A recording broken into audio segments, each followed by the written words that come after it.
suci yang disampaikan Roh Kudus dengan perantaraan Daud tentang Yudas, pemimpin orang-orang yang menangkap Yesus itu. Dahulu ia termasuk bilangan kami dan mengambil bagian di dalam pelayanan ini. Yudas ini telah membeli sebidang tanah dengan upah kejahatannya. Lalu ia jatuh tertelungkup dan perutnya terbelah sehingga semua isi perutnya tertumpah keluar. Oke. Pertanyaan penting sekali. Kalau sekarang kita harus tanya ke sola scriptura. Relix. Sekarang kita harus tanya kepada para pendeta dong. Engkau yang Protestan, engkau harus tanya kepada pendeta. Pendeta, yang mana yang benar? Yudas gantung diri atau jatuh perutnya pecah? Yang sekolah skriptura contohnya. Karena itu salah satu alasan penolakan deuterokanonik yaitu tidak ada kronologi historis berkesinambungan.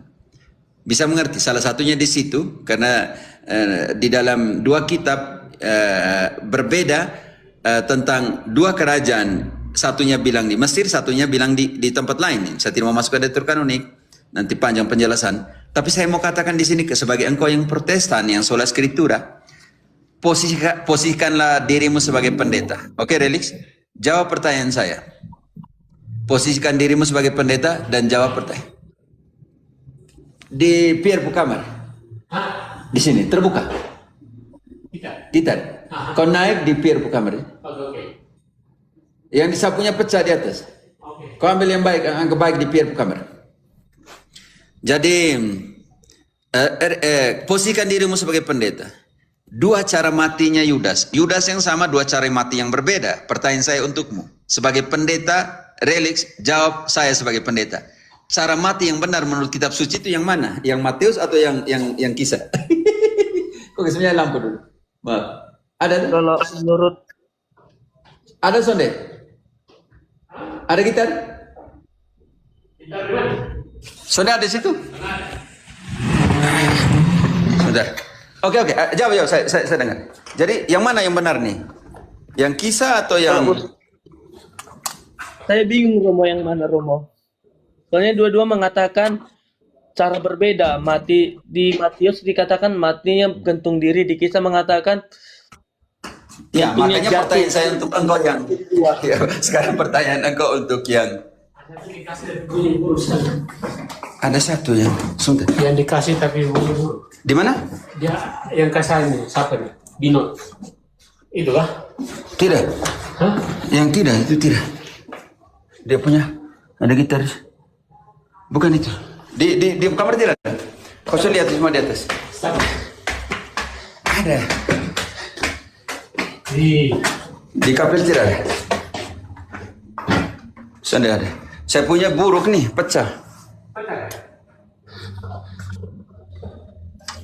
Ini. Tapi kostum lagi. Ini bagus. Coba tes dulu. Itu. Yang ini mas, kostum lagi. Oke, yuk. Sekarang kita buat pembanding di Samuel 1 Samuel 31 dengan 2 Samuel 1 ngomong tentang Saul di 1 Samuel 31 bilang dia mati tetapi bunuh diri. Di 1 Samuel 2 Samuel dia mati karena dibunuh oleh Amalek. Jadi di sini sama seperti kasusnya Yudas. Engkau mau percaya yang mana? Ayo, saya buka diskusi nih untuk yang Protestan nih. Mana yang benar nih? saya Yang Saul dulu, Iya. Saul bunuh diri atau Saul dibunuh? Karena dua-duanya ada informasi di dalam 1 Samuel dan 2 Samuel. Ayo, yang belajar kitab suci dan pendeta dong nih, ayo jawab dulu. yang benar sih bingung Romo yang mana Romo. Yang benar bagaimana? Tapi dua-duanya kan sola scriptura. Harus percaya yang ada dalam kitab suci toh. Iya, Romo. Iya, yang pertama mengatakan Yudas gantung diri, yang kedua dia jatuh perutnya terbelah menjadi terbelah karena dia apa? Dan semua Jadi saya isinya bingung di situ. sepertinya keluar. Tidak. Sebelum masuk ke Yudas, saya pakai Saul yang mati, Raja Saul. Di satu Samuel dan 2 Samuel berapa tadi, Romo? informasi berbeda. Di 1 Samuel Sampai berapa Romo? 31 dengan 2 Samuel 1, 2 cara mati berbeda dari Saul. Satunya dibunuh, satunya bunuh diri. Nah, lalu pertanyaan saya untuk engkau, mana yang benar nih, dibunuh atau bunuh diri? Ayo.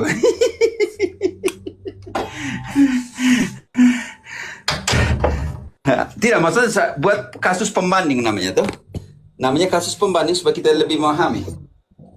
Mana yang benar nih? Dibunuh atau bunuh diri? Bingung juga Romo. Enggak, Iya. bingung juga Romo karena yang satu dikatakannya membunuh, yang satu lagi dikatakannya bunuh diri. Iya, Bunuh memang diri itu ya, ada Romo? dalam kitab suci. Satunya bunuh diri, satunya dibunuh. Artinya yang benar yang mana? Menurut sola scriptura yang mana nih? Dibunuh Kalau- Romo. Ya? Dibunuh. Kalau menurut begitu, saya kalau Romo, begitu hapus buang 1 Samuel. Karena 1 Samuel bilang dia mau bunuh diri. Hancur. Ayo, sola scriptura. Ayo jawab dulu sebelum saya jawab. Ayo jawab dulu sola scriptura. dua-duanya benar. Dua-duanya benar atau di bawah? Dua-duanya benar. Kok? Satunya Yang di bilang bawah, dia Romo, yang dibunuh, satunya bilang dia bunuh diri. Emangnya pada saat engkau dibunuh diri, orang juga bilang engkau dibunuh? Bingung Romo. Yang mana yang betul? Tidak, saya mau pendeta yang jawab dulu. Ya, curi. Ayo, siapa yang belajar di pendeta tuh? Ayo. Yang mana yang benar nih, dibunuh atau bunuh diri nih? Makanya sebelum kita masuk dalam kasusnya siapa? Sebelum kita masuk dalam kasusnya Yudas, kita Yudas. pecahkan dulu contoh. Contoh nih. Bagaimana? Ayo. Dua-duanya ada dalam kitab suci kan? Relix. Iya Iya, Romo. Pater. Satunya bunuh diri, satunya dibunuh. Lalu saya mau percaya yang mana? Bagaimana pendeta menyelesaikan perkara ini? Dua-duanya dibunuh. Yang pertama dia bunuh diri contohnya. Kalau begitu hapus buang dibunuh diri. Hapus buang dia dibunuh. Berarti hapus buang 2 Samuel dan 1 Samuel karena informasi bertentangan. Bisa mengerti? Iya Romo. Kalau begitu, yang menurut persen tidak, yang benar dia gantung diri. Kalau begitu hapus semua kisah para rasul. Karena kisah para rasul dimulai dengan mengatakan bahwa Yudas jatuh dan perutnya pecah. Jatuh. Iya Romo. Kalau mereka bilang tidak, dia naik pohon dulu. Waktu dia gantung diri belum mati. Setelah itu tali putus dan dia jatuh dan perutnya pecah. Dia bilang kalau itu mereka sudah tambah sesuatu di kitab suci. Bisa mengerti, saudaraku? Maju kena, mundur pun kena. Kena. Kalau seandainya otoritas satu-satunya dalam kitab suci, berbahaya sekali di sini. Iya Romo, takutnya Contoh salah kita buat tafsir. pembanding lain. Sebelum saya jelaskan tentang kematian Yudas yang mana, dalam pengertian apa yang dimaksud di situ. Kalau matamu membuat engkau berdosa, cungkilah. Relix. Berapa kali engkau berdosa dengan matamu? Kalau dari mata saya Contoh yang kau lihat. Banyak sekali engkau dosa dengan matamu kan? banyak sekali Romo. Berarti engkau sudah buta lama kalau begitu. Ini jawab dulu di sini juga, yang tentang Saul mati, dibunuh atau dibunuh diri? Karena dua-duanya ada dalam kitab suci. 1 Samuel 31 dan 2 Samuel omong tentang bunuh diri. Dan satunya dibunuh. Mana yang harus dipercaya? Ya, penting sekali. Ada bilang mana untungnya. Ya, karena kalian sola scriptura otoritas satunya dalam kitab suci. Mau percaya yang mana nih? Oke, daripada kita putar jauh lama-lama. Kitab suci itu bukan kitab ilmu pengetahuan. Oke, Relis? Oke Romo. Itu adalah kitab iman. Yang mau dikatakan di situ oleh penulis. Dua penulis yang berbeda. Contoh Matius punya versi dengan Lukas punya versi. Entahkah cara matinya begini begitu mereka menekankan bahwa Yudas mati. Mati. Itu yang paling penting yang dia mau tekankan di situ. Maukah Saul bunuh diri atau dibunuh? Yang mau ditekankan di situ adalah Saul Mati. Itu yang dimaksud. Karena itu perlu magisterium yang mengajarkan. Kalau tidak semua orang tafsir suka. Gak suka.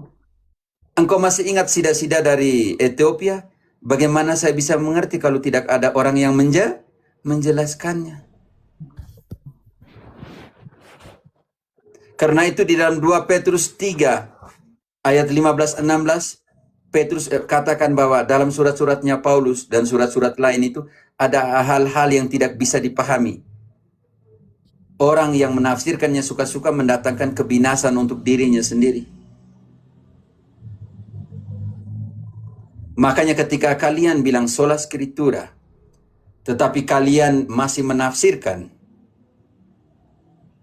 pendeta masih menafsirkan, artinya pendeta menjadi magisterium atau tidak di situ? Saudaraku, ketika seorang pendeta menjelaskan, bukan lagi kitab suci menjadi otoritas, dialah yang menjelaskan itu, yang menjadi otoritas pengajaran. Bisa mengerti? Bisa, Romo. Kalau tadi di roomnya siapa? Dian, Nduru, ada yang naik yang mengatakan bahwa Tritunggal Maha Kudus itu kata yang Yesus buat di dalam kitab suci. Di mana Yesus? Engkau yang Protestan, engkau Tritunggal toh? Saya mau tanya engkau, Yesus bilang apa? Yesus pernah gunakan kata Tritunggal Maha Kudus, saudaraku? Baptislah mereka dalam nama Anak, Bapa dan Iya. Roh Kudus. Tidak, kata Tritunggal Maha Kudus ada di dalam kitab suci? Tidak ada, Romo, secara Tidak ada. eksplisit. Tetapi kalian pakai atau tidak pakai, saudaraku? Kalian pakai Tritunggal? Dipakai, Romo. Iya, dipakai, Romo. Karena Lalu pertanyaan si kita, kalau begitu kitab suci tidak omong kata Tritunggal. Tetapi Protestan pakai kata Tritunggal. Kata Tritunggal itu digunakan oleh gereja Katolik. Oleh gereja Katolik. Jadi kalian ikut tradisi Katolik. Iya. Hal-hal seperti itu. Contoh nih, kredo. Kredo kamu, kredo rasuli? Iman rasuli kamu pakai tidak di sana? Di denominasimu? Kalau dulu di GKPS dipakai, Romo, tetapi kalau misalnya di GPDI tidak, Romo. Ya, maksudnya kalian pakai, engkau pernah pakai itu? Pernah, Romo. Engkau pernah pakai itu? Pernah, Romo. Engkau pernah pakai itu? Oke. Di sekarang ini engkau kredonya apa? Kalau aku di GPDI, Romo. Kamu pakai iman rasuli tidak? Kalau di GPDI tidak, Romo, tidak memakai iman rasuli. Oke, merayakan Natal? Merayakan Natal, Romo. Mana kitab suci ayatnya mana yang mengatakan merayakan Natal? Kalau secara biblis nggak ada, Romo. Iya, tetapi kamu merayakan. Jadi kamu merayakan tradisinya Katolik. Merayakan Paskah? Iya, Romo.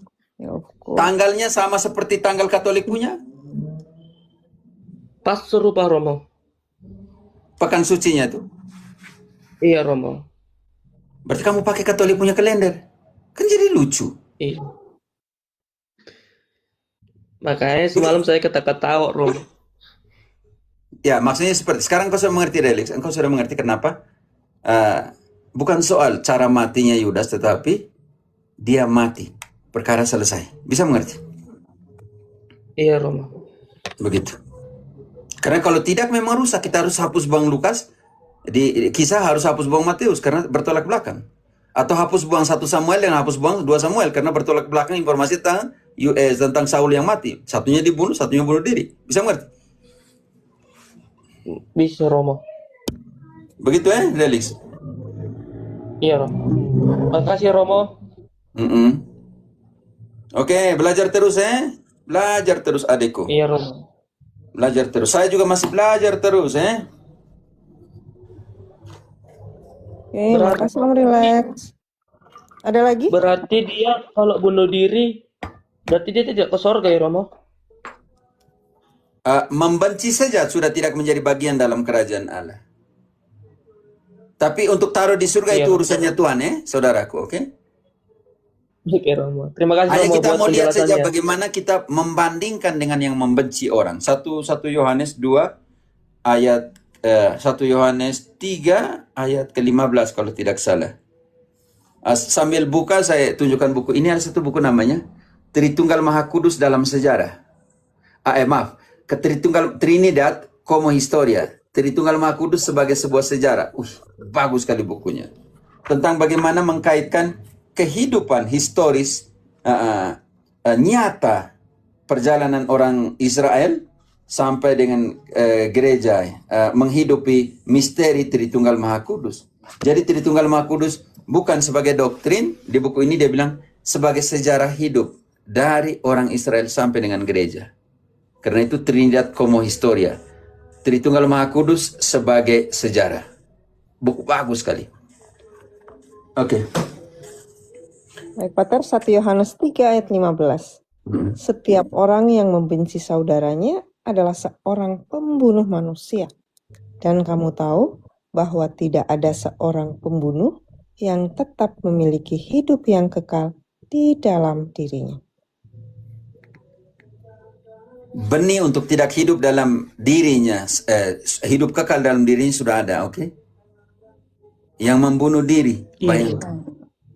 Yang membenci saja sudah dikategorikan sebagai pembunuh manusia. Yesus mengangkat derajat kemanusiaan itu tinggi sekali, penghormatan. Engkau tidak berhak membenci siapapun. Karena itu panggilan untuk orang Katolik, tolong kalian yang terserah mau Protestan buat urusan. Saya lihat di Facebook itu saya kaget dengan menggunakan judul yang ekstrim, yang aneh, yang apa ya setelah perdebatan Mel Atok tuh. Saya rasa ngeri sekali, macam ngeri dalam pengertian, inikah orang yang namanya orang Kristen? Dialog atau debat atau mau kategorikan diskusi dengan Mel Atok, itu kita hanya mau lihat secara biblis seperti apa. Bukan supaya kalian membuat sinetron sandiwara kebencian. Makanya saya bilang saya lebih menghargai pendeta-pendeta di sini dalam tingkat kedewasaannya setelah debat.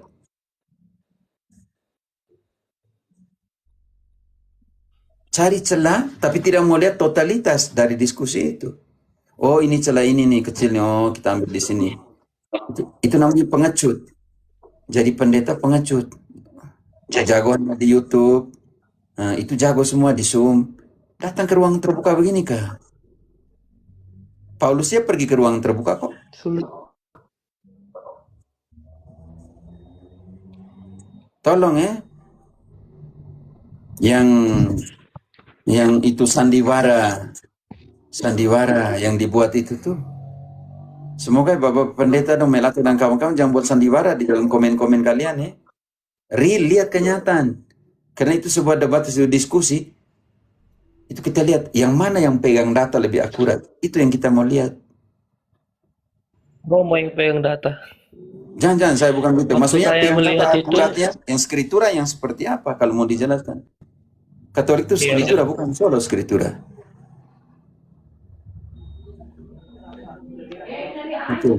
Iya Romo. Oke, baik sih. Oke, ganti gitu. Kasih Romo. Yo, mantap. Catat saja pertanyaan semua kalau engkau datang lagi di sini. Saudara kita relax ini gemit ya teman-teman supaya kalian tahu. GPD aku Romo. GPD. Maaf. Kalian terlalu banyak, saya bingung yang mana yang mau disebut nih. Iya. Oke, silakan yang lain. Bentar ya Romo. Yuk. Pak Dirga, Bu Frida, Pak Dirga. Bunda Libu, bingung saya. Ya Romo. Lian dan Romo. Nian. Ya, Atau siapa? selamat pagi, selamat hari Minggu. Yo, selamat Ya. malam dari Kolombia. Oh, ini selamat malam ya. Ini di Konoha ini udah pagi. Ini ya Bu. Ada lampu di sini, oke Bu. Iya. Saya lagi 3 menit jam 8 malam. Tadi pulang olahraga lagi, makanya tadi pakai Yukens baru dengan jaket dingin masak ini rusuk babi untuk adik-adik yang mau makan. Iya. Ya, saya ada nonton diskusi antara Romo dengan Pendeta Mel Atok. Ya.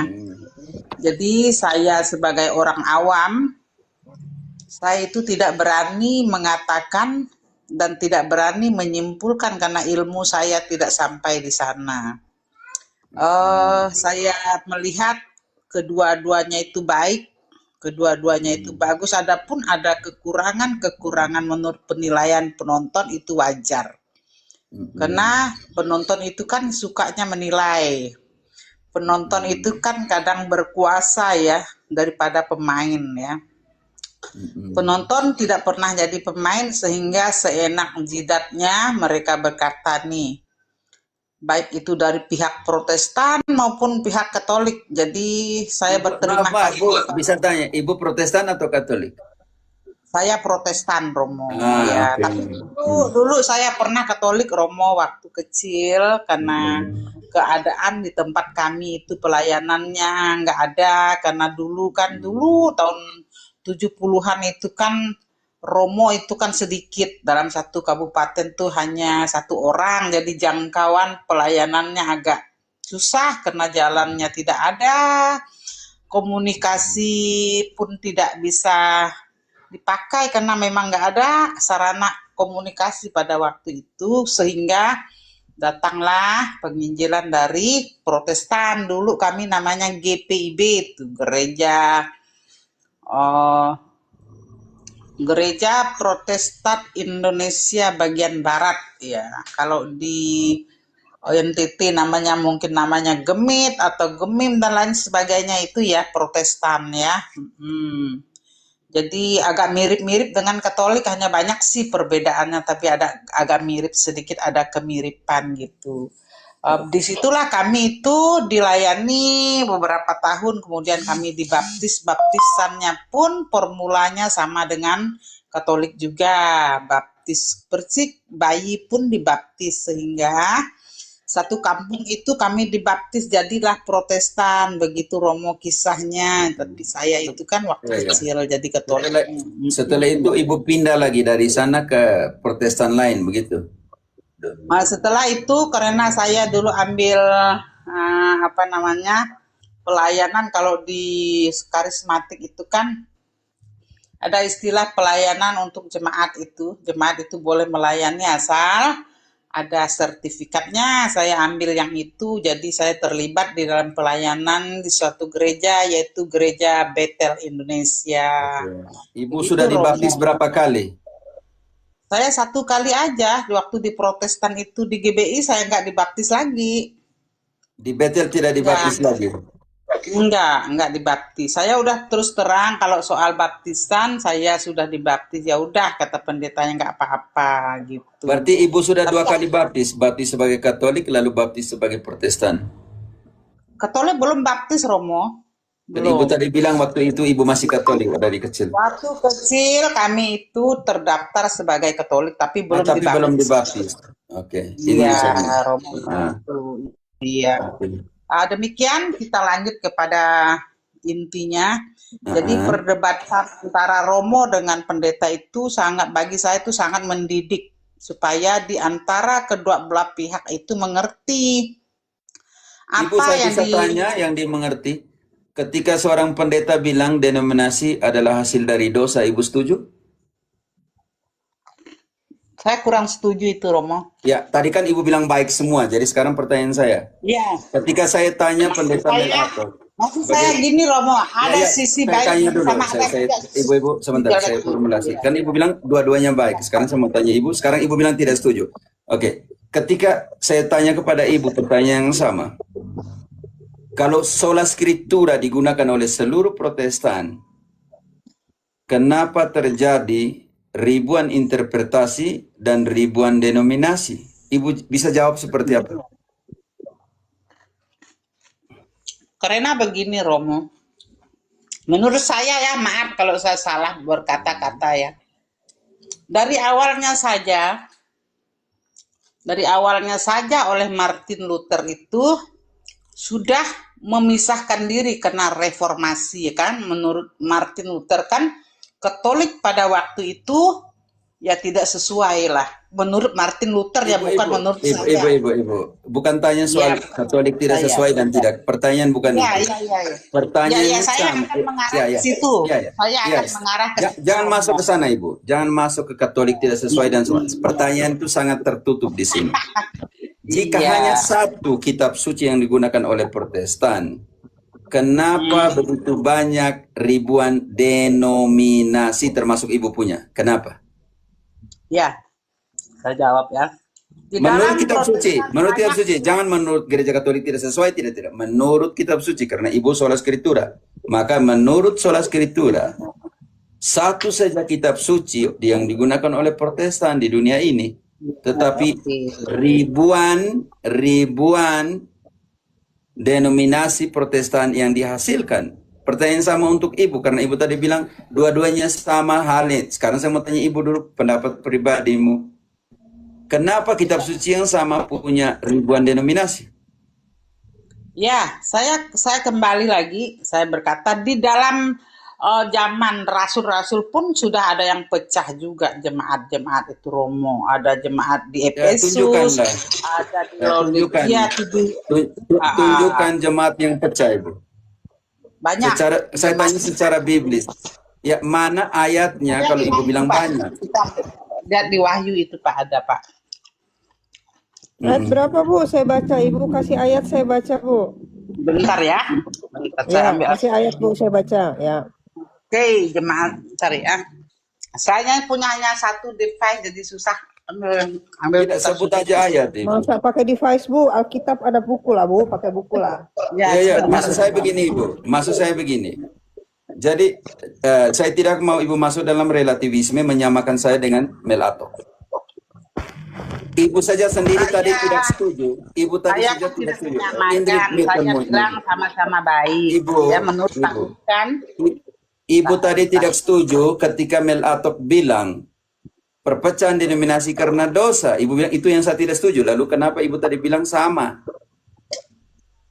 ya ada persamaan, ada perbedaan Pak. Namanya udah beda kan, ada Ya, persamaannya di mana? Saya katakan sama, tapi saya katakan baik Pak. Sama dengan Ya. baik itu berbeda. Semua Sama baik, dengan Ibu. berbeda. Apakah semua yang baik itu benar, Ibu? Ya, saya kan katakan semuanya baik. Dan untuk Ya. penilaian spesifiknya terserah Romo lah mengatakan Semua baik. yang baik itu benar, Ibu? Semua yang baik itu benar?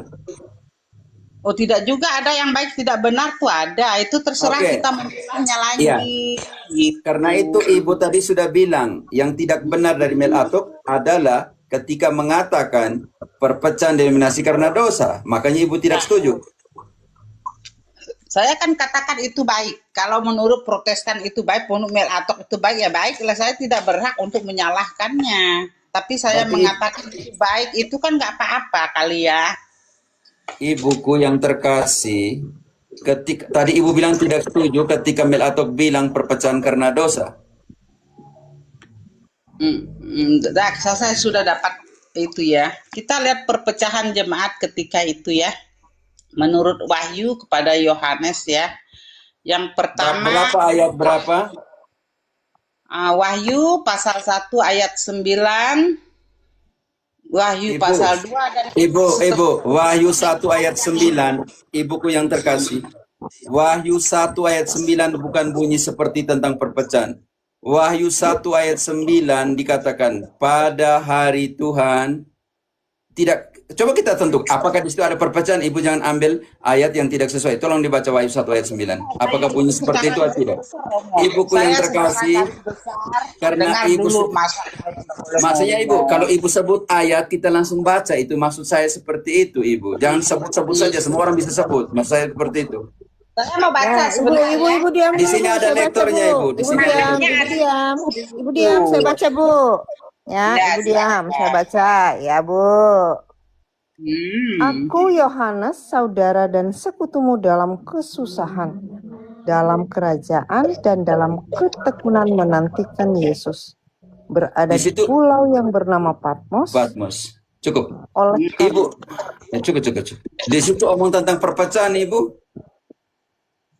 Ya, kita lihat lagi di pasal 2-nya. Di situ ada jemaat yang dikatakan jemaat di Efesus. Ada Ibuku. juga ada Ibu yang- jemaat Pergamus. Ada juga jemaat yang dikatakan kepada jemaat di Tiatira. Ibu yang Dan juga terkasih. jemaat di Sardis dan seterusnya dan seterusnya. Ketujuh jemaat itu berbeda-beda, Pak. Ibu. Berbeda pemahaman, berbeda perlakuan, berbeda. Jadi di situ sudah ada Ibu, perbedaan. itu bukan perpecahan ibu. Ibuku yang Itu terkasih. perbedaan sehingga Itu bukan Tuhan itu perpecahan, mengutuk ibuku salah yang satu terkasih. jemaat yang Laodikia itu. Itu maksud saya, Romo. Ibu, saya Bukan belajar bukan. khusus wahyu ibu.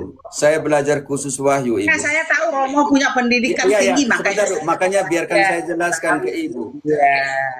Saya belajar ibu, untuk memahami wahyu dia harus punya 3 kunci. Yang pertama kunci sabda bahagia. Wahyu dibaca dalam pengertian bahagia, sabda bahagia. Ada 7 sabda bahagia dalam wahyu. Kunci kedua, wahyu harus dibaca dalam konteks, dalam kunci historis. Kenapa? Karena wahyu 4 sampai dengan wahyu 11 ditulis dalam masa persekusinya Neron tahun 64.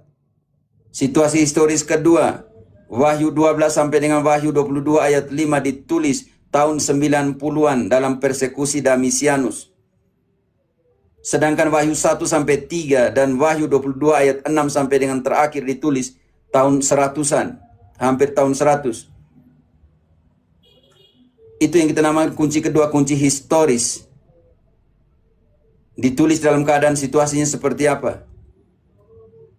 Sedangkan yang ibu yang ambil dalam wahyu 1, dalam pengertian ini ke dalam ketujuh gereja, di wahyu 2 dan wahyu 3 itu ibu, itu bukan tentang wahyu, bukan tentang gereja di Efesus, gereja di Smyrna, gereja di Laodikia. Itu bukan tentang perpecahan gereja, tentang gereja contohnya nih, yang ada di Roma, yang ada di Korintus, yang ada di Efesus, yang ada di situ Tesalonika. Itu yang dimaksudkan seperti itu, bukan perpecahan. Dan kunci ketiga untuk memahami wahyu, yaitu kunci simbolik, karena ada 24 simbol yang ada di dalam kitab wahyu. Dan kunci keempat untuk memahami wahyu, itu yang dikatakan kunci teologis, yaitu relasi antara Kristus dan gerejanya.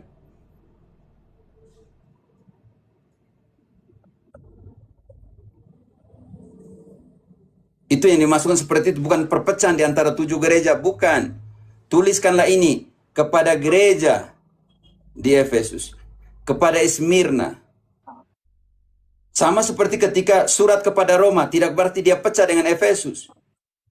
Tuliskanlah itu, Paulus menuliskannya kepada Tesalonika, tidak berarti Tesalonika pecah dengan Korintus. Tidak. Jadi kalau mau melihat dalam 7 gereja dalam pengertian tujuan dari wahyu itu di dalam bab 2 dan 3 sebagai perpecahan, itu keliru besar ibu.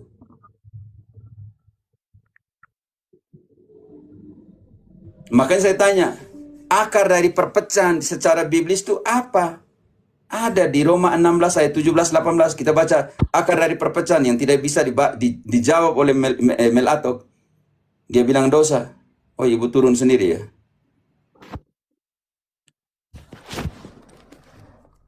Karena itu jangan baca sembarang-sembarang wahyu. Wahyu 12 itu bukan tentang Maria. Di situ ada 2 penafsiran, 3-nya tambah Israel. tentang gereja, tentang Maria, tentang Israel. Tapi sampai dengan para biblista Protestan mengatakan itu lebih kepada Maria. Karena apa? Di ayat 5, melahirkan seorang anak. Kapan gereja melahirkan Yesus?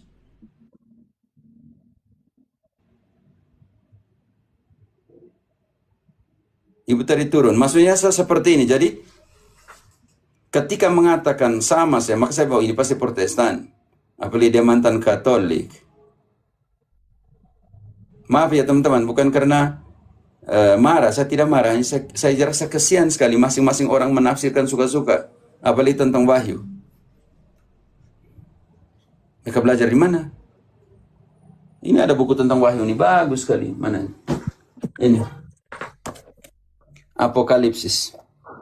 Vision untuk dunia yang lebih adil. Ini Apokalipsis. Wahyu atau Apokalipsis, kalau Spanyolnya Apokalipsis.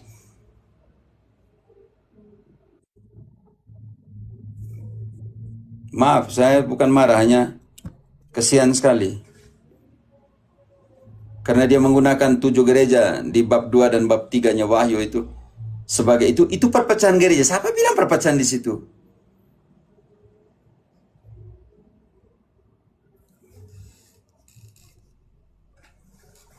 Oke, baik Pater. Oke, Tadi biar juga saya dapat. Minta maaf Ibu ya Lina Pater. kalau maksud saya Apa-apa, Pater. jangan relatif lah, yang benar-benar, yang salah-salah saya. Ya, tidak selebihnya dari si jahat. Pak Oke, Dirga, silakan. Pak Dirga, Ya Ibu, Pak Dirga. Ya, silakan, ada yang mau ditanyakan? ya ini saya mau tanya Romo. Dari mana dulu, Pak? Saya dari Katolik, dari kecil, dari lahir, dari Jakarta.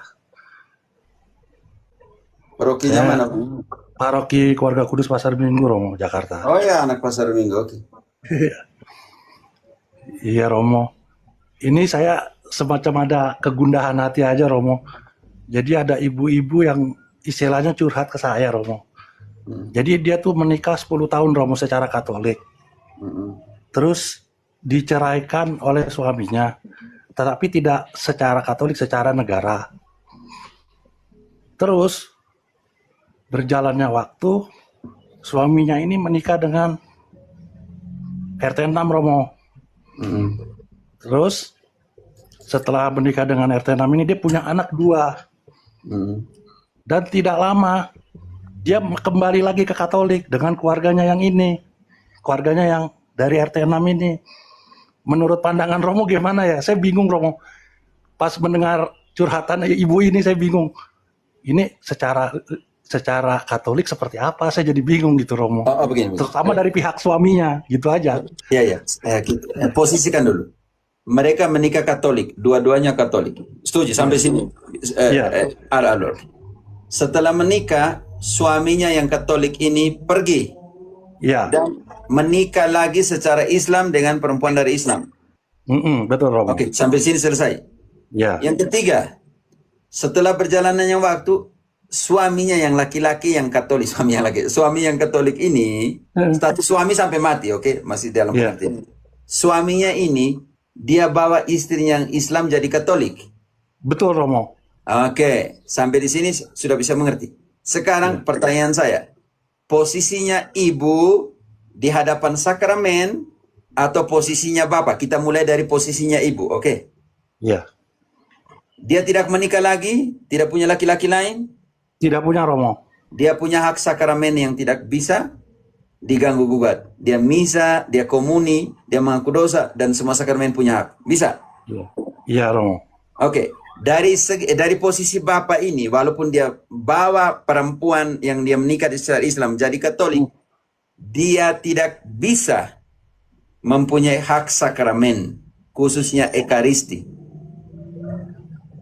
Walaupun dia mengaku dosa, dia terikat dengan istrinya ini. Kenapa? Karena istrinya yang menikah secara Katolik itu tidak ada anulasi sampai dengan sekarang. Ya. Bisa. Mereka buat anulasi secara resmi di gereja? Tidak Romo. Punya anak? Tidak Romo. Pernikahan pertama punya anak? Pernikahan pertama dia tidak punya anak. Pernikahan yang kedua punya anak Romo 2. Saya tidak urus dengan pernikahan yang kedua, saya pernikahan pertama ini. Ya. Dengan pernikahan yang Katolik ini, apakah mereka melakukan proses anulasi? Tidak, Romo.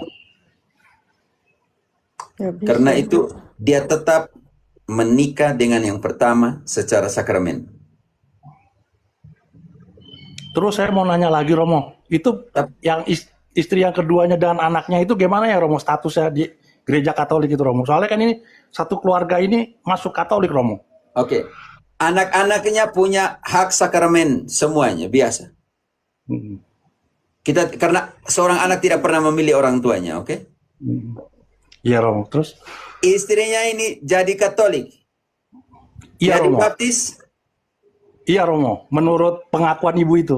Oke. Tetapi dia tidak punya hak sakramen Ekaristi juga karena masih terikat dalam perkawinan yang tidak sakramen. Oh gitu, Romo. Iya, iya. Iya, Romo. Saya itu jadi ganjalan saya, Romo. Saya bingung aja. Oke. Kok terlalu complicated gitu, Romo. Ya, saya berpikirnya. Katolik memang situ. Katolik memang tidak mudah ya. Katolik tidak mudah. Iya, Romo. Tapi Oke, sih jadi selama ini dia. dalam anak-anaknya kita jangan rem mereka punya hak kalau mereka itu jadi Katolik, oke? Iya. Jadi dosa orang tua tidak bisa disematkan kepada anak-anak. Selamat Iya, iya. pagi, salam semua. Romo. Selamat pagi. Oke, Iya, terima iya. kasih, Romo, penjelasannya. Saya jadi Iya. udah mulai clear nih sekarang nih, Romo. Oke. Seperti Ya. itu. Jadi dalam kasus ini yang walaupun dia bawa istrinya dari Islam masuk Katolik, hak sakramen Ekaristi dan semuanya tidak bisa karena dia masih terikat dengan perkawinan yang pertama. Tetapi anaknya bisa ya, Romo ya? Ya, Yang dari. biarkanlah anak-anak datang kepadaku lah. Kalian Oh gitu, jangan. Romo. Iya, Romo. Oke, Romo. Saya tahu mulai ada pencerahan, Romo. Nanti Terima kasih, dosamu nanti bagaimana? Engkau yang berdosa kok anakmu yang tanggung? Iya, Romo. Oke, Kesianlah. selamat iya, pagi Romo, selamat pagi. Terima kasih Oke, ya Pak Romo. Dirga, Iya, Pak. Pak. Iya, Sabar, saya Pak. turunnya, Bu, ya. Sabar, Saya biasanya sebentar, Pak. selesaikan yang satu Penkabaran. orang dulu baru. Sabar. Iya. Sabar, Pak. Satu-satu ya. Makasih loh Pak Dirga. Ada lagi? Iya. Enggak, itu aja, Ibu. Terima kasih, Bu. Baik, Saya terima jadi kasih jalan. banyak. Semangat, Iya. Pak. Iya. Saya turun, Bu, ya. Iya, Oke, terima Romo, kasih. Romo boleh nggak dengan saya kita berdiskusi boleh? Sebentar, Engkau dari Pak. Bapak Protestan? dari mana? Oh, Protestan sejati saya, Protestan sejati. Mau jadi polemikus atau diskusi biasa? Enggak, kita diskusi biasa dengan mendepankan firman Tuhan itu kekal. Itu fondasi yang Oke. kita gunakan.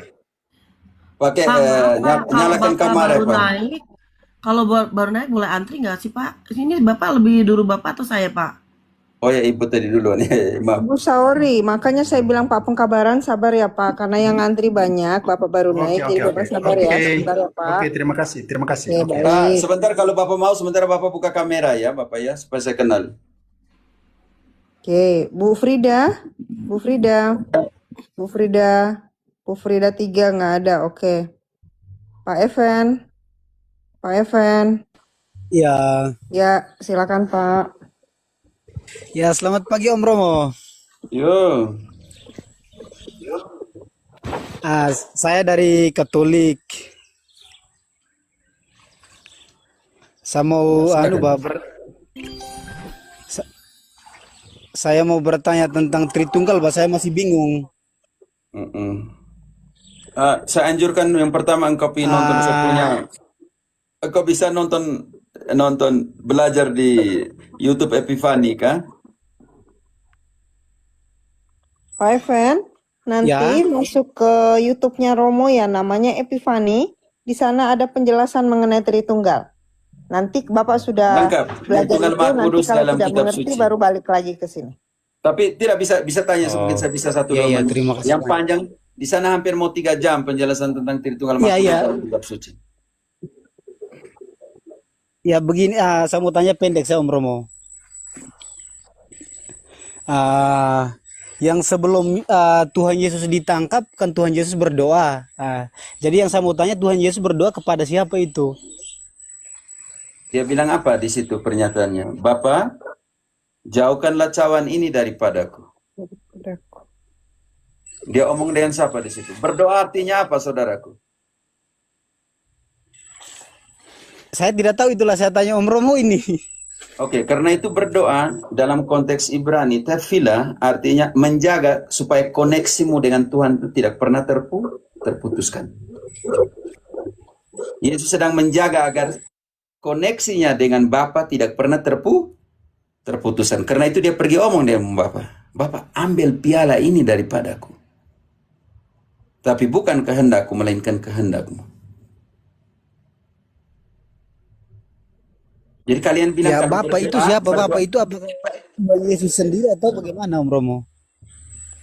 ya, Pak Evan, maaf. Pak Evan Iya, Katolik iya. atau bagaimana, Pak? Saya Katolik. Paroki mana, Bapak? Paroki Santo Yohanes Bergmansweoe, Keuskupan Atambua. saya tidak penting. Oke, maksudnya begini. Maksudnya engkau mengerti tidak di sini. Engkau tanya, Yesus itu sendiri Bapa atau tidak? Itu yang kau mau tahu. Iya, betul Om Romo. Oke, oke. Yohanes 16 ayat 32 langsung. Yesus bilang dia sendiri atau tidak sendiri? Lihat saatnya datang, bahkan sudah datang, bahwa kamu dicerai-beraikan masing-masing ke tempatnya sendiri, dan kamu meninggalkan aku seorang diri. Namun aku tidak seorang diri, sebab Bapa menyertai aku. Kalau Yesus adalah Bapa, bagaimana dia sendiri menyertai dirinya sendiri? Di situ Yesus bilang dia sendiri. Berarti Yesus bukan Bapa, Om Romo. Ya memang Katolik kitab suci tidak pernah bilang Yesus itu Bapa. Ayat itu mengatakan Yesus sendiri atau tidak sendiri? Yesus bersama Bapa. Ya, Yesus sendiri. Baca kembali. Bagian pertama ini pukulan telak untuk GO ini. Lihat saatnya datang, bahkan sudah datang, bahwa kamu dicerai-beraikan ke masing-masing ke tempatnya sendiri, dan kamu meninggalkan aku seorang diri. Namun aku tidak seorang diri, sebab Bapa menyertai aku. Yesus seorang diri? Yesus bersama Bapa. Bukan itu jawab pertanyaan. Yesus seorang diri. Indri, engkau jangan sambung biar saya diangkat. Ini bikin rusak semua. Yesus seorang diri? Tidak. Yesus tidak seorang diri. Dia seorang diri? Tidak. Berarti ada orang lain tuh kalau dia tidak sendiri. Iya. Di situ dia bersama dengan siapa? Bapa. Nah, sekarang Yohanes 1 ayat 1. Maksudnya begitu Indri, biar saya dengan dia supaya nanti bingung nanti saya. Kalau kalian potong itu saya tidak mau nanti sebentar. Pada mulanya adalah firman. Firman itu bersama-sama dengan Allah, dan firman itu adalah Allah. Firman itu bersama-sama dengan Allah? Nah, dan firman itu adalah Allah. Bersama-sama dengan Allah?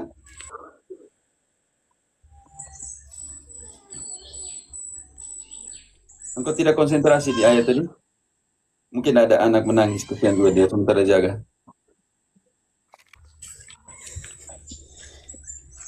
Iya, Om Romo. Tadi ayat itu mengatakan pada mulanya, engkau dengar baik, pada mulanya adalah firman. Firman itu adalah Allah, dan firman itu bersama-sama dengan Allah. Kata bersama-sama itu artinya dia sendiri atau ada orang lain? Ada orang lain. Perkara selesai, oke? Sudah. Oh, iya, terima kasih Om Romo. Santai, saya tidak apa teman-teman. Nanti engkau buka saya punya Epifani YouTube supaya engkau bisa mengerti semuanya, oke? Nanti jangan dulu naikkan siapapun. Nanti jadi panjang nanti. Oke, selesaikan semua yang ada di atas dulu. Ibu Mei. Halo, Ibu Sherin Love. Open mute. Ya, baik. Selamat pagi, Romo. Yo. Saya Maria, Romo, Katolik. Saya dulu waktu masih muda itu memang pernah jalan-jalan ya, Romo, untuk pencarian jati diri. Nah, saya sempat ke beberapa gereja Protestan. Ya, seperti yang kita pahami, Bahkan orang non-Kristen pun bisa mengusir setan dalam nama Yesus. Dan juga memang ada ayat yang mengatakan bahwa bahkan nabi-nabi palsu pun bisa menyembuhkan orang di dalam nama Yesus. Nah, pertanyaannya, di dalam gereja Protestan itu kan juga ada perjamuan kudus. Bagaimana cara kita menyikapi hal itu? Seperti itu, Romo. Dan kenapa kita nggak boleh menyamakan itu dengan hosti? Itu yang masih jadi ganjalan saya, Romo. Karena bahkan pun Kristus itu berkarya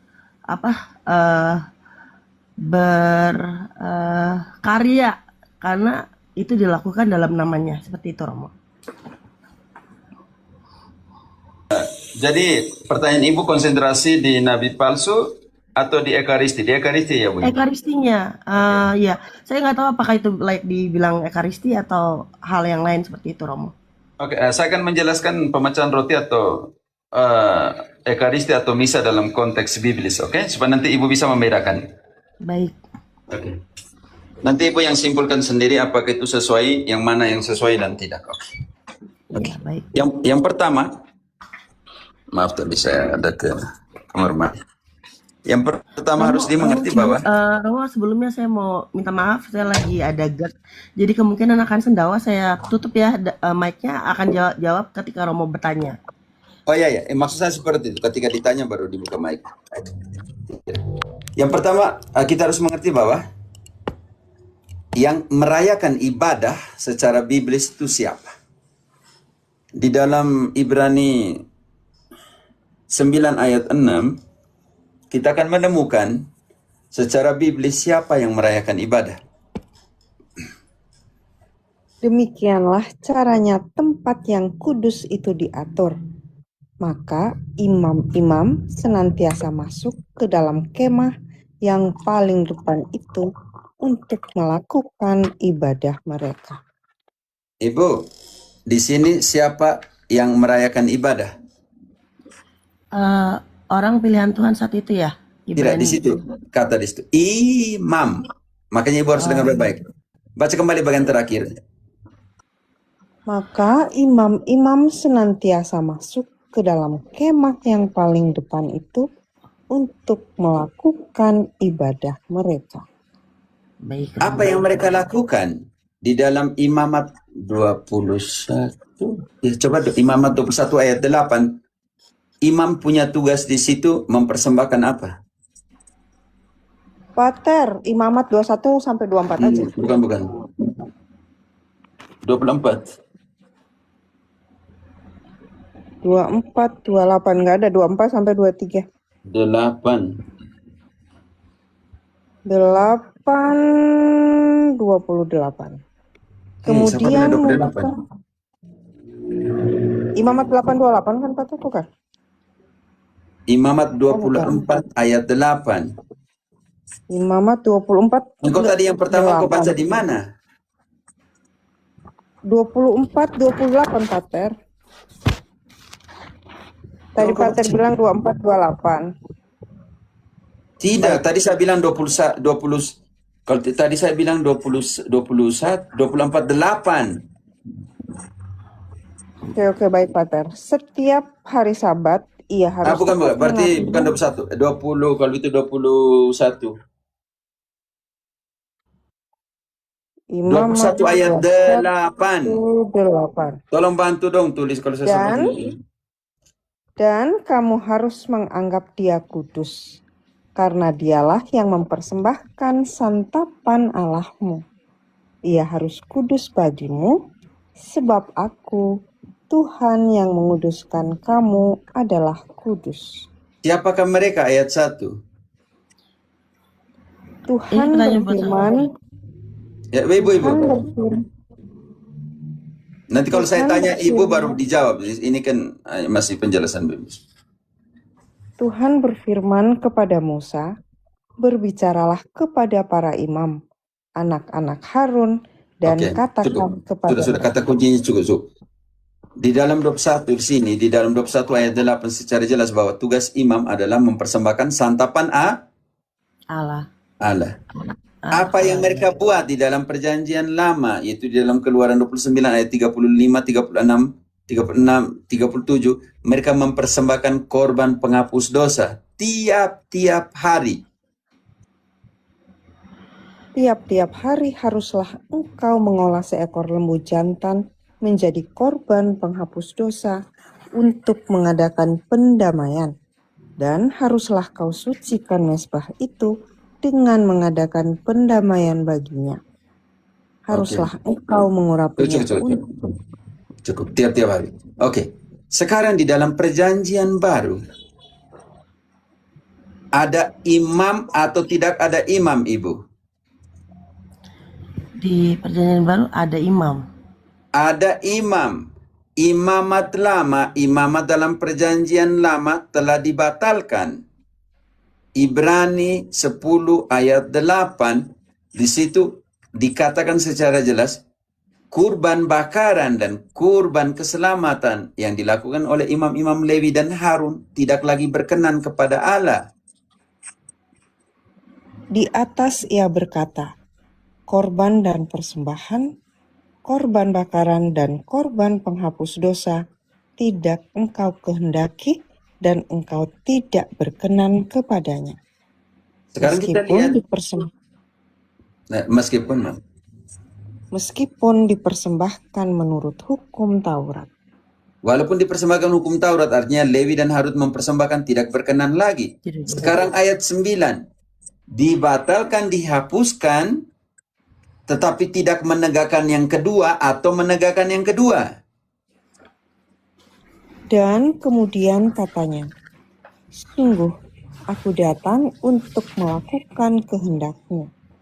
Yang pertama ia hapuskan supaya menegakkan yang kedua. Sekarang yang kedua ini kita harus cari menurut Harun atau menurut siapa? Imamat ini menurut Harun, tapi sudah dikatakan dihapuskan untuk menegakkan yang kedua. Yang kedua ini kita belum tahu menurut siapakah imam ritus itu. Menurut perjanjian baru, ritus ke siapakah yang ditegakkan yang kedua ini untuk menegakkan yang kedua. Karena itu dalam Ibrani 7 ayat 11 dan 12 kita akan menemukan bahwa berubah dari Harun Lewi kepada siapa? Karena itu, andai kata oleh imamat Lewi telah tercapai kesempurnaan, sebab karena imamat itu umat Israel telah menerima Taurat. Apakah sebabnya masih perlu seorang lain ditetapkan menjadi imam besar menurut peraturan Melkisedek dan yang tentang dia tidak dikatakan menurut peraturan Harun? Berarti sekarang tahan dulu, 12 yang dulu. Berarti sekarang Ibu, imamat itu menurut peraturan siapa di dalam perjanjian baru ini? Menurut Harun atau menurut Melkisedek, Ibu? Itu ayat yang tadi saya kurang paham. Tapi yang Harun dan Lewi itu memang sudah dibatalkan. Oke, Yang tadi setangkap saya... Ibu dengar baik-baik ayat 11 dibaca ulang. Karena itu penting sekali dengar baik-baik, Ibu. Berubahnya dari mana ini sekarang? Dari Harun tetapi ditegakkan yang kedua ini apa? Karena itu, andai kata oleh imamat Lewi telah tercapai kesempurnaan. Sebab karena imamat itu umat Israel telah menerima Taurat. Apakah sebabnya masih perlu seorang lain ditetapkan menjadi imam besar menurut peraturan Melkisedek dan yang tentang dia tidak dikatakan menurut peraturan Harun? Artinya sekarang imamat yang baru ini menurut peraturannya siapa, Ibu? Melkisedek ya, Romo. Oke, ayat 12 berubah dari Harun ke Melkisedek atau tidak?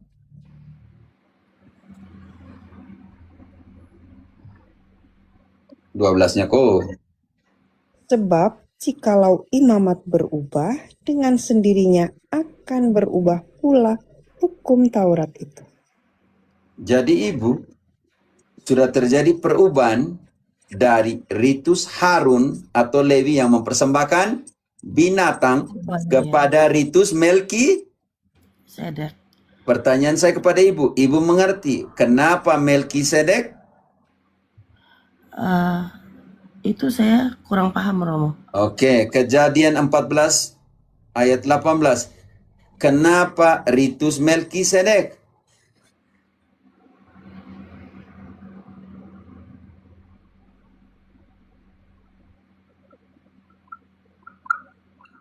Halo.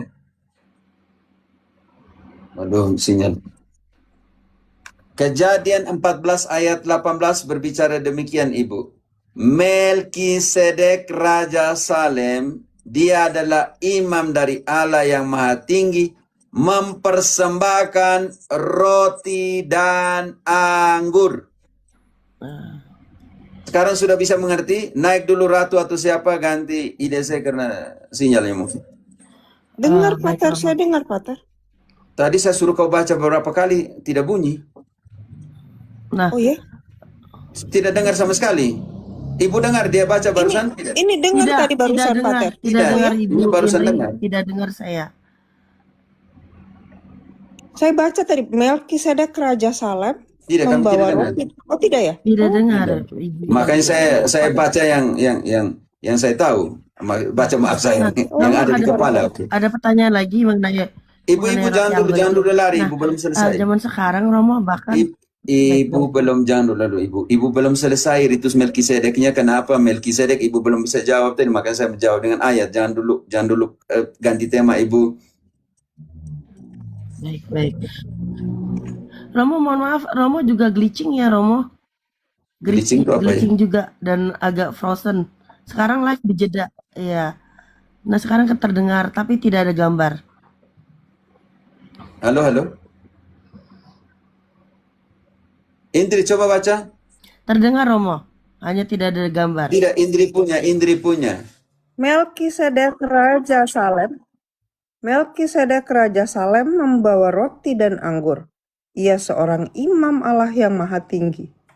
Ibu, Melkisedek mempersembahkan Iya, apa di situ? Benar. Roti dan Ibu. anggur kepada Allah. Kepada Abraham. Sekarang di dalam malam perjamuan terakhir Yesus mempersembahkan apa, Ibu? Lukas dan anggur 22 juga. ayat. Roti Tapi dan anggur juga. Tubuh dan Tetapi darahnya, roti dan anggur ya, juga. sebentar. Tapi Ibu, dia akan jadi korban. Ibu, sebentar dulu. Ketika di malam perjamuan terakhir Yesus mengambil roti tetapi mengatakan tubuhku. Mengambil piala yang berisi anggur dan mengatakan darahku.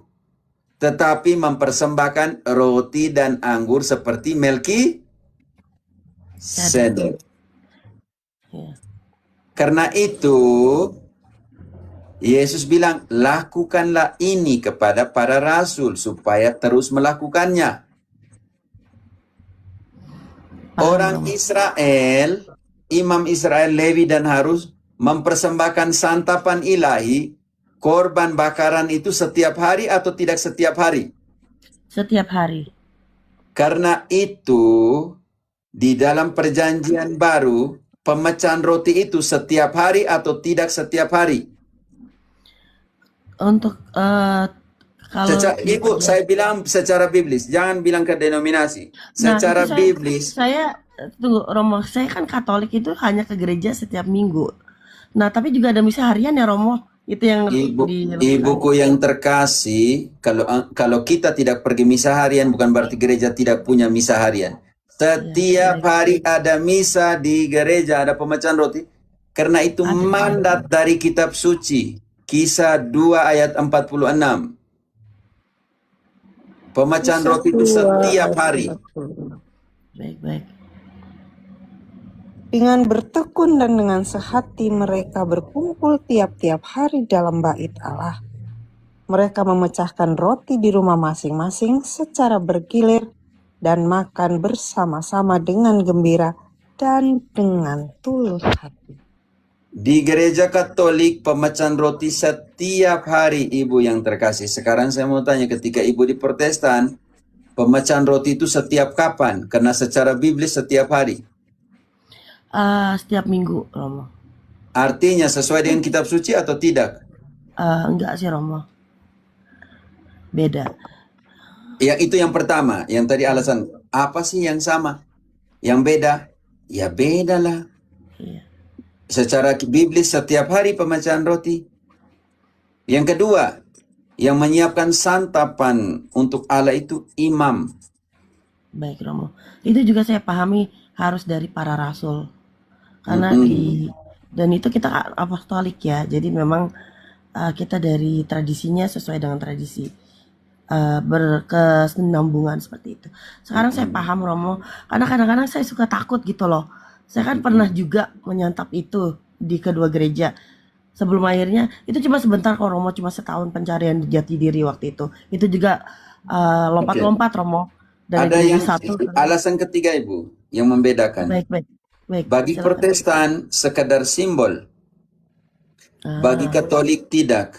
Karena Yesus bilang apa di dalam Yohanes 6 ayat ke-51. Yesus bilang apa? Roti itu adalah apanya? Akulah roti hidup yang telah turun dari sorga. Jikalau seorang makan dari roti ini, ia akan hidup selama-lamanya. Dan roti yang kuberikan itu ialah dagingku yang akan kuberikan untuk hidup dunia. Dia tidak bilang akan kuberikan itu simbol. Dia bilang yang kuberikan itu dagingku. Ayat 55, simbol atau sungguh-sungguh atau benar-benar? Itu Sebab dagingku adalah benar-benar makanan dan darahku adalah benar-benar minuman. Tidak bisa simbol. 1 Korintus 10 ayat 16. Bukankah cawan pengucap syukur yang atasnya kita ucapkan syukur adalah persekutuan dengan darah Kristus? Bukankah roti yang kita pecah-pecahkan adalah persekutuan dengan tubuh Kristus? Persekutuan, masuk komuni dan semua transubstansi di situ. Karena itu kalau tidak layak, kita berdosa kepada siapa? Bab 11 ayat 27. Jadi barang siapa dengan cara yang tidak layak makan roti atau minum cawan Tuhan, ia berdosa terhadap tubuh dan darah Tuhan. Protestan bilang simbol, karena itu tidak berdosa kepada tubuh dan darah. Sedangkan kitab suci tidak bilang simbol, kitab suci bilang sungguh-sungguh.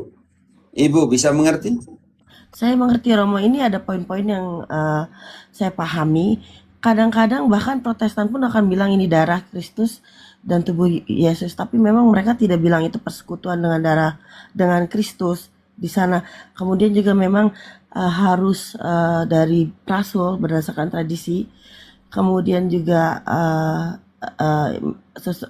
ini harus dikorbankan setiap hari. Saya udah dapat ini Pak Romo gambarannya, karena seperti Romo tahu bahkan mereka sekarang hostingnya kecil-kecil ya Romo.